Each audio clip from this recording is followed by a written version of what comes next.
nalunod! Tulong! May nalunod! CPR! CPR! May nalunod! May nalunod! CPR! CPR! Tulong! Tulong! CPR! Atol, may nalunod. Tulong! May nalunod! CPR! CPR daw, CPR daw, CPR. Tulong! Tulong! CPR! Sabi daw, oy! Huwag mo hawakan! Huwag mo hawakan! Ano ba? Alam mo gagawin ko? CPR trained ako! Bigyan niyo ng hangin! Bigyan niyo ng hangin! Tabay! Tabay! Tabay! Sabi ko sa iyo po ang anak ko. Anak ko. Anak. Naku po, tulungan niyo po ang anak ko. Ligtas niyo po ang anak ko. Anak. Anak, tulong po, Ang tulungan anak ko. Ang anak ko. Tulungan niyo po. Tulungan niyo po ang anak ko. Parang awan niyo na po. Ligtas niyo po ang anak ko. Anak. Anak, Anak. anak. Yan!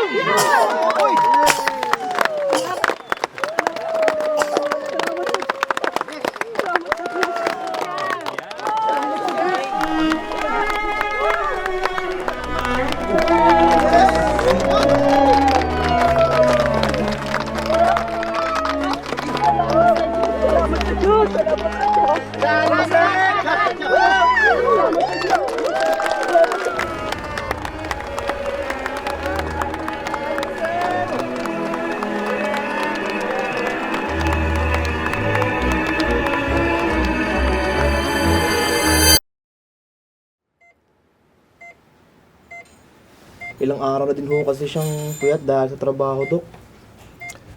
Oo, kaya pala. Tapos kanina pa po siya inom ng energy drink. Saka galing pa po kami ng hiking kaninang umaga. Kamusta na po ba siya? Sa ngayon ay maganda naman ang naging resulta ng kanyang pagtitest. Kaya lang medyo mababa ang kanyang blood pressure niya. Kaya siya nagbuwal ng mga oras na yon. So, kailangan lang niya siguro magpahinga ng konti para nang sa gayon na makarecover siya. So, pagkatapos doon ay pwede na siguro kayo makauwi. Antayin nyo lang siyang makita nyo maganda ang pakiramdam niya. Sakto, gising na pa to si Josrel, oh. Musta, Tol? Kamusta, tol? Gusto mo energy drink? Oy, teka. Kasing na siya. Kunin ko lang yung kotse. Oh, sige. Una ka muna.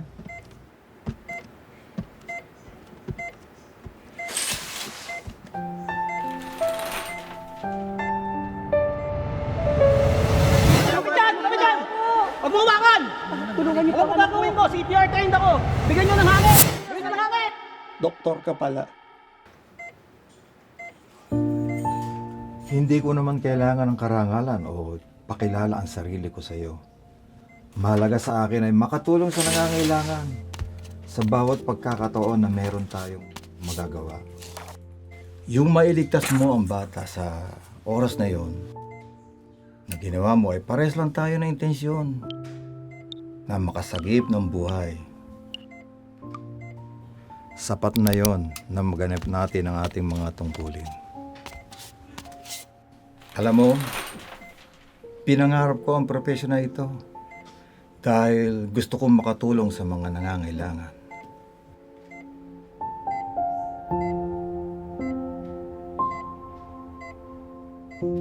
O siya, kung kailangan mo pa magpahinga, pwede ka mag-stay. Kung okay naman pakiramdam mo, pwede ka na rin naman makauwi. Ha?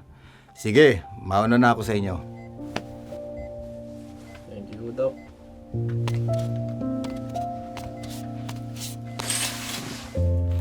Bound ka, Tol. Doktor pala yun. Di ba yun yung hinawi mo sa daan?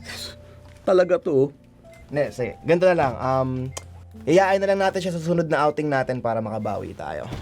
Pwede rin. Oh, tara na. Ano tayo? Tara, uwi na tayo.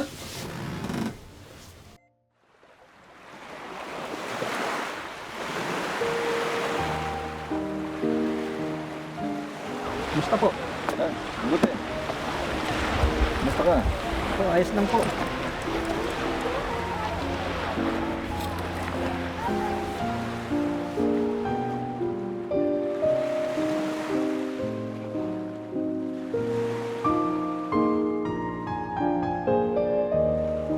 Gayon din naman, kayong mga kabataan ay magsisuko sa matatanda.